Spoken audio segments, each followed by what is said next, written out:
Xin chào các bạn đã đến với M&A Talk Hub mùa 5. Tôi là Trần Nguyễn Phi Long, là Head of Retail Marketing của P&J Group, công ty cổ phần bạc đá quý Phú Nhuận. Tôi thì có đam mê đặc biệt với ngành bán lẻ và đã có nhiều năm kinh nghiệm trong cái lĩnh vực bán lẻ. Như các bạn cũng đã biết thì trong phễu bán hàng có cấu thành từ câu chuyện của 3 phần. Phần thứ nhất là Customer Acquisition, liên quan đến câu chuyện làm sao để thu hút được các khách hàng mới. Và ở giữa phễu chúng ta có câu chuyện của Customer Engagement, nói về câu chuyện sự tương tác, sự giữ kết nối với khách hàng. Và cuối phễu thì chúng ta có Customer Retention, để làm sao khách hàng có thể đến với chúng ta và quay lại trở lại chúng ta. Thì ngày hôm nay tôi muốn tập trung sâu hơn về câu chuyện ở giữa phễu về mặt câu chuyện Customer Engagement, tức là sự tương tác, sự kết nối của các nhãn hàng với khách hàng trong một kỷ nguyên của phát triển bền vững mới, mà đó là điều tôi đang rất quan tâm. Rồi mời đến trường quay hôm nay của chúng ta có anh Hoàng Minh Anh Tú, CEO của Anta Group, đến sẽ cùng chia sẻ với chúng tôi. Xin chào các khán giả của M&A Talk Hub mùa 5. Tôi tên là Hoàng Minh Anh Tú, là CEO của Anta Group. Thì chúng tôi hoạt động trong ngành marketing, sản xuất và phần mềm. Thì hôm nay tôi cũng rất hy vọng là được chia sẻ những cái quan điểm với anh Phi Long ở đây, để có thể chúng ta có thể hiểu hơn về cái Customer Engagement. Và cũng rất là may mắn Anta Group vừa rồi cũng tham gia được vào một số cái chương trình với một số nhãn hàng là đi về Customer Engagement với cái chủ đề của chúng ta ngày hôm nay.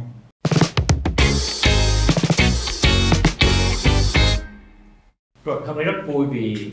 biết được anh Tú ha. Thì Long nghĩ là để chúng ta bắt đầu với câu chuyện này thì chúng ta nói về đâu là một định nghĩa mới về câu chuyện Customer Engagement trong một kỷ nguyên mới, mà khi mà mọi người tập trung vào câu chuyện sự phát triển bền vững nhiều hơn. Như Phi Long đã nói thì khi mà chúng ta bán hàng thì cái địa của phễu của chúng ta là có cái Customer Engagement. Thì hiện tại bây giờ cái khái niệm về Customer Engagement của chúng ta trong cái thời đại số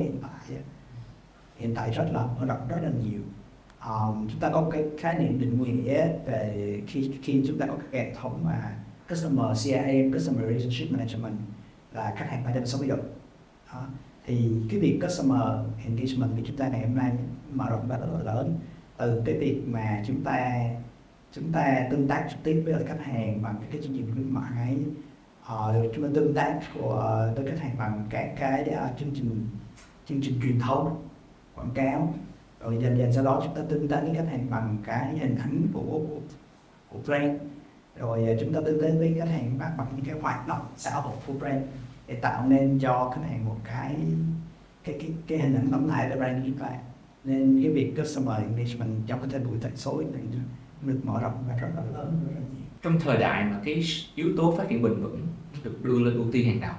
thì theo anh thì với kinh nghiệm đã làm việc với rất nhiều nhãn hàng, thì anh thấy câu chuyện đối với như vậy, những cái định hướng hay là những chiến lược của họ về câu chuyện Customer Engagement có gì thay đổi so với trước đây?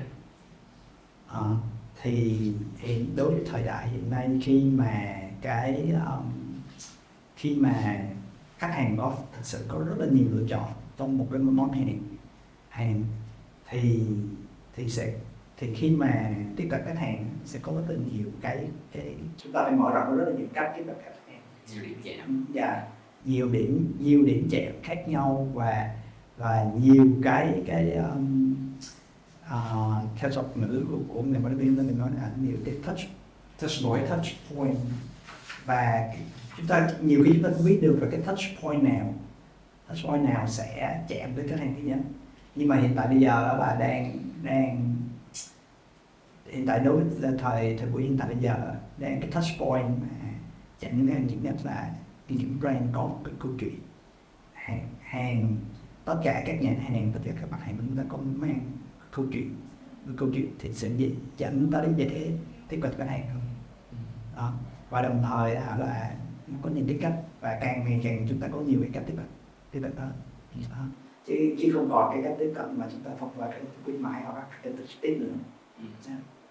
Vì vậy các nhãn hàng phải tập trung vào câu chuyện nhiều điểm chạm hơn, và ở từng mỗi điểm chạm đó chúng ta phải có những câu chuyện khác nhau để chúng ta trao đổi, chúng ta nói chuyện với khách hàng. Và mỗi một khách hàng mục tiêu thì chúng ta có một cái hành trình trải nghiệm khác nhau. Tại mỗi hành trình chúng ta có nhiều cái điểm chạm khác nhau. Lúc nãy khi mà nói về câu chuyện một hành trình điểm chạm thì Long nói câu chuyện là chúng ta hay nói câu chuyện là hành trình khách hàng ở trên online hay là hành trình khách hàng ở dưới offline. Nhưng mà ngày nay chúng ta có một cái thuật ngữ mới liên quan đến câu chuyện của phygital, tức là thuật ngữ nói về câu chuyện của sự kết nối của digital và physical, những thứ gì của câu chuyện của online, câu chuyện của số với câu chuyện ở những môi trường vật lý. Thì theo anh, với cái sự dung hợp online và offline với cái khái niệm mới về physical như vậy, thì quan điểm của anh là gì? Thực ra đối với cái quan điểm mà physical thì đây là một cái khái niệm rất là hay. Thực sự ra đối với ngành marketing thì chúng ta thông thường đó là các bạn sẽ nghĩ đơn giản hơn chút, có nghĩa là online cho offline, O2O, online cho offline và offline cho online. Thì hiện tại bây giờ cái chúng ta bắt buộc tương tác với khách hàng và thực hiện các khách hàng và thực hiện customer engagement thông qua physical. Vì sao? Tại vì thứ nhất đó là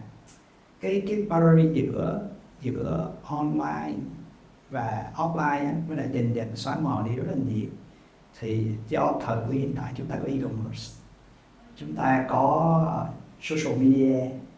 chúng ta có thể bán hàng trên social media luôn, chúng ta có thể bán hàng, chúng ta có thể quảng cáo trên e-commerce luôn, chúng ta có thể advertising trên rất là nhiều phương tiện, trên những text message hay trên những rất là nhiều cái phương tiện kỹ thuật số. Và cái việc mà tiếp cận các cái không gian số của chúng ta thì càng rộng hơn và ví dụ như số lượng mà khách hàng tiếp cận các cái social media, TikTok, Facebook, rồi Google, rồi thông qua email marketing, rồi thông qua SMS marketing thì hầu như là các khách hàng chúng ta có những cái touch point digital. Nhưng đồng thời mà cái thói quen mua sắm của chúng ta, khi mà chúng ta đưa ra một cái quyết định lựa chọn một món hàng thì chúng ta phải ít nhất thì chúng ta phải cầm ống, chúng ta cũng phải cảm nhận được cái sản phẩm trước khi chúng ta quyết định mua hàng. Thì cái việc đó nó vẫn tác động cái này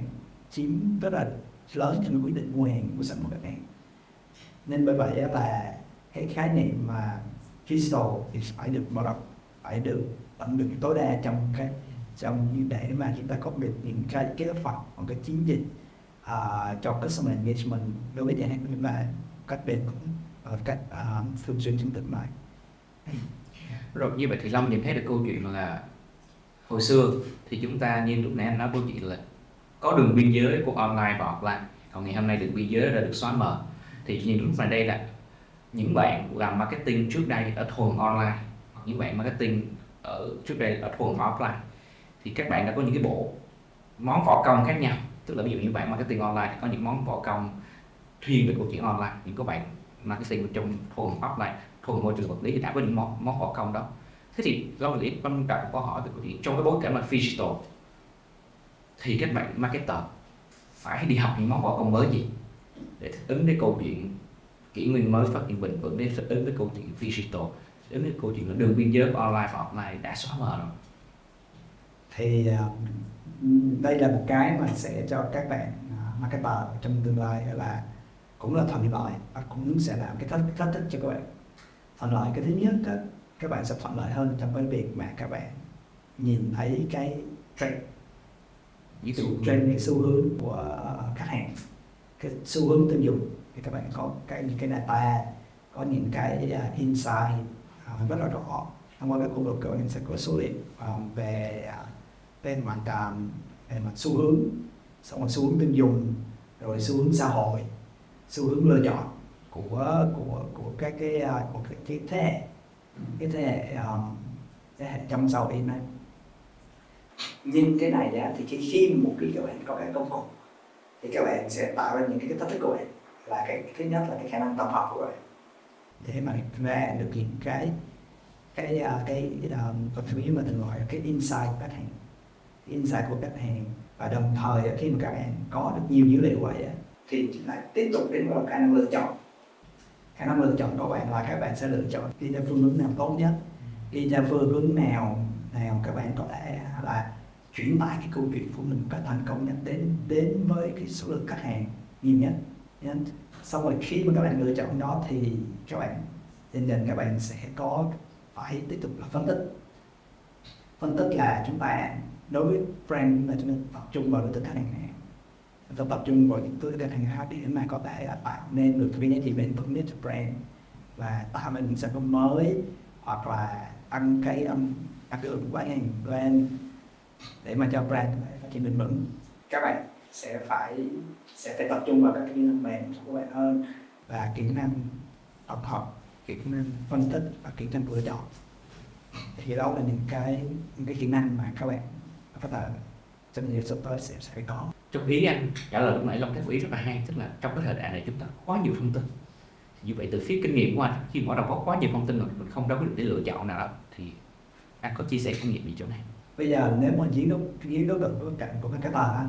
và cũng được làm việc với nhiều cái bạn mà planner của quốc tế, theo thời điểm hiện tại nhé, thì là cái lựa chọn nào có thể truyền tải được một cái câu chuyện mà có thể đọc bởi nhiều người nhất, thì cái đó là cái lựa chọn, cái đó là sẽ là thông thường và sẽ được ưu tiên nhiều nhất. Có một cái story về brand, giống như vừa rồi là mình thấy bên P&J có gặp rất là nhiều cái câu chuyện về mẹ nè, câu chuyện về tình yêu nè. Đó là những cái sau khi các bạn tổng hợp được, các bạn ra quyết định lựa chọn thì các bạn sẽ phải, bây giờ là các bạn sẽ khó khăn hơn trong cái chuyện mà để tạo ra được một cái câu chuyện hay. Tại vì bây giờ đang có rất nhiều nhãn hàng và rất nhiều câu chuyện khác nhau, chính xác trên rất nhiều cái angle khác nhau. Câu hỏi này là câu hỏi mà Long đã cũng trăn trở từ nhiều năm, và chắc là cũng xin hỏi ý kiến từ anh, tức là đâu là cái điểm cân bằng khi mà chúng ta phải trade off đi những cái mong muốn của chúng ta trong ngắn hạn để chúng ta đạt được một số cái lợi ích trong dài hạn để hướng đến cái thời đại là phát triển bền vững mới. Thực sự là một chiến lược rất là dài của một cái brand, thì cũng rất là may mắn là tôi cũng được làm việc trong cái đơn vị sản xuất cũng là gia công, cũng có gian hàng riêng. Thì nó có một cái mà chúng ta phải đi on, có một cái kế hoạch lâu dài, và đồng thời các bạn marketing là các bạn sẽ là người sẽ đưa ra những cái phân tích đầu tiên để mà chúng ta là balance giữa với những cái mà chúng ta phải làm ngắn hạn và những cái mà chúng ta đã làm dài hạn. Ví dụ như cái việc ưu tiên ngắn hạn là chúng ta phải tăng số, chúng ta phải tăng số để chọn ngắn hạn, nhưng mà việc dài hạn chúng ta phải xây dựng hình ảnh, chúng ta phải xây dựng câu chuyện một cách thống nhất cho brand và mang những cái gọi là cái độc nhất của brand xuyên suốt của một sản phẩm. Thì cái việc này là phải đi trên, thì chúng ta sẽ dựa trên tính toán trong ngắn hạn, chúng ta sẽ trao nhau, chúng ta sẽ đưa cho khách hàng cái quy định gì, và sau đó là chúng ta xây dựng cái câu chuyện cái nghiệp của brand. Cái tỷ lệ hoặc là cái gọi là cái cách làm thì phải thông khi thời gian trước là dài, và chúng ta thường xuyên phải kiểm tra lại, các chúng ta phải update lại. Thì cái việc này là các brand lớn họ đã có thường xuyên để mà có thể đi từ brand phát triển của Facebook. Ví dụ như hiện tại bây giờ là câu chuyện rất là nóng là chúng ta phát triển, chúng ta vừa phát triển và đưa bán năng lực, nhưng mà chúng ta phải vừa bảo vệ môi trường. Đó là câu chuyện lớn. Thì cái đó là hai cái phải và cân number đến em thấy mới thể lưu này, và cái điều này sẽ tạo nên một challenge lớn hơn cho brand và nghĩ để cho brand mà các bạn khi mà triển khai cái chiến dịch của mình. Thì cái trade-off này chúng ta phải kết hợp với những thực tiễn, chúng không thể ra được cái sai cái quyết định. Long nhìn thấy được là một là chúng ta phải có một kế hoạch rất dài để chúng ta tránh được câu chuyện là chúng ta làm cái đâu ta tính tới đâu, thì thường làm đâu đến đó thì hay bị tính ngắn hạn, lo chuyện trước mắt, chạy số trước rồi còn nói chuyện dài hơn, thì bởi vì chúng ta không kết hợp trước, chúng ta không nhìn xa được trước được. Một cái ý thứ hai là Long đọc được từ anh là câu chuyện là chúng ta phải tránh những cái bẫy trong quá trình làm việc, trong quá trình triển khai, nó đều luôn có những cái bẫy ngắn hạn, bởi vì cái bẫy nó rất dễ đoạn đến cái điểm thỏa mãn trong câu chuyện sự kỳ vọng của một số tuyến công việc. Vậy thì chúng ta tránh được một số cái bẫy đó. Thực ra vừa rồi thì cũng rất là may mắn là công ty có được rất nhiều công ty con của bên Empathic tham gia để với lại cái chiến dịch trạng tái sinh của Finan. Thì thực ra cái đó là một cái mang rõ nhất về cái hình ảnh giữa brand và chất lượng sau. Thì nói sao về cái chiến dịch đó, cái chiến dịch đó và chúng tôi là thu hồi các trang nhận thông qua các cái hoạt động tương tác, không cái máy thu gom và thông qua các hoạt động, rồi thông qua hoạt động trao quà, để làm khuyến khích người tiêu dùng họ có một cái thu gom chất về tiền hiệu. Anh đi tái chế và bỏ vào cái nơi phân loại đúng nghĩa. Thì cái chiến dịch này là được planning rất là lâu và đã được triển khai từ năm 2021, chiếu cái scale càng mở rộng hơn. Và trước tiên thì giống như mà chúng ta đã trao đổi cùng buổi này, thì trước tiên brand cũng tập trung vào cái kinh nghiệm, sau đó là tập trung vào cái trách nhiệm thật của xã hội. Đến bây giờ là chúng tôi phải tìm cái bài toán để mà làm sao cho cái việc này nó thật sự là một cái hoạt hành tích cực và nó bền vững. Cái bền vững đồng thời có những cái câu chuyện đó tạo ra được những cái câu chuyện và tạo ra được những cái touch point engagement cho khách hàng trong dài hạn. Thì đây là một cái chiến dịch gọi là cái chiến dịch khá là thành công về bạn xây dựng một cái brand consistent là Aquafina về fashion, về trách nhiệm, về brand nước uống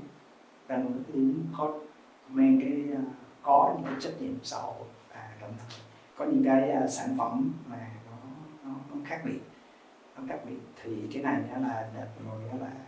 là thực sự là cái chiến dịch này và chiến dịch này sẽ được tiếp tục chạy trong năm 2024 với mang một cái kèo lớn hơn, nhưng mà là sẽ được sự tham gia của nhiều tổ chức hơn, ví dụ như là các địa điểm, các siêu thị, rồi đồng thời là sự chia sẻ của nhiều brand hơn, sự chia sẻ của brand retail như là các đơn vị như Mega Market, đơn vị Copmart, đơn vị Lotte, họ hỗ trợ vào trong cái chương trình này để xây dựng cái thói quen mới, về và thay đổi cái tiêu dùng. Đồng thời là về brand thì là cũng xây dựng những cái hình ảnh là đẹp hơn cho brand về việc mà chúng ta có trách nhiệm với tất cả các bạn con miền của chúng ta là để giảm thiểu được cái sự lãng phí của xã hội bằng cách là tái chế. Đó là một cái chương trình marketing, đó không chỉ là marketing nhưng mà nó lại mang một cái giá trị bền vững, và từ đó nó phát triển ra được những cái mô hình kinh doanh mới trong tương lai. Tôi và các bạn trẻ nên công ty tham gia và cũng mấy cái tập hàng cái chiến dịch này. Các bạn không thấy câu chuyện là chiến dịch nó sẽ giúp được chúng ta educate, chúng ta thay đổi hành vi của khách hàng. Và cái chữ khách hàng ở đây là mình nhìn theo kiểu khách hàng cộng, có nghĩa là khách hàng không phải chỉ là những người mua hàng Aquafina mà là những người quan sát xung quanh thấy những cái hoạt động đó. Và nếu chúng ta nhìn xa hơn thì đó là câu chuyện cộng đồng và câu chuyện của xã hội có thể để impact đến những người giống như vậy. Như vậy thì có một câu hỏi cuối tôi xin phép hỏi anh là bây giờ là nếu mà muốn có một chia sẻ trong suốt quá trình làm nghề của anh với các bạn marketer đang theo dõi em Startup một năm, thì nếu chỉ dùng một câu anh muốn một lời khuyên, một lời chia sẻ từ những người đi trước thì anh có những cái chia sẻ gì? Thực ra các bạn marketer với sự liên các bạn rất là sáng tạo, các bạn rất là tích cực trong cái chuyện thay đổi tạo được dùng cái câu chuyện rất là hay cho brand. Thì thực sự ra thì đối với những người đi trước như tôi ấy, thì là chỉ có những cái lời khích lệ với các bạn hãy mạnh dạn triển khai cái ý tưởng của mình, những cái ý tưởng của mình gắn liền brand với các cái hoạt động xã hội, gắn liền và các cái hoạt động về định hoạt động xã hội, rồi thay đổi những cái tính chất của brand dần gắn liền với tất cả với cuộc sống hiện tại, thì nó sẽ mang lại được những cái hiệu quả về mặt lâu dài cho brand và hiệu quả tốt cho những cái hình của brand. Đồng thời khi mà chúng ta đạt được những cái mục tiêu đó thì sẽ tự động brand sẽ phát triển bền vững, và cái nó sẽ gắn liền với lại cái hình ảnh của đội marketer. Rồi, một lần nữa thì cảm ơn anh Tú đã tham gia và chia sẻ về câu chuyện làm sao để mà phát triển customer engagement trong một cái kỷ nguyên phát triển bền vững. Xin cảm ơn, xin chào tạm biệt. Cảm ơn Talk một năm.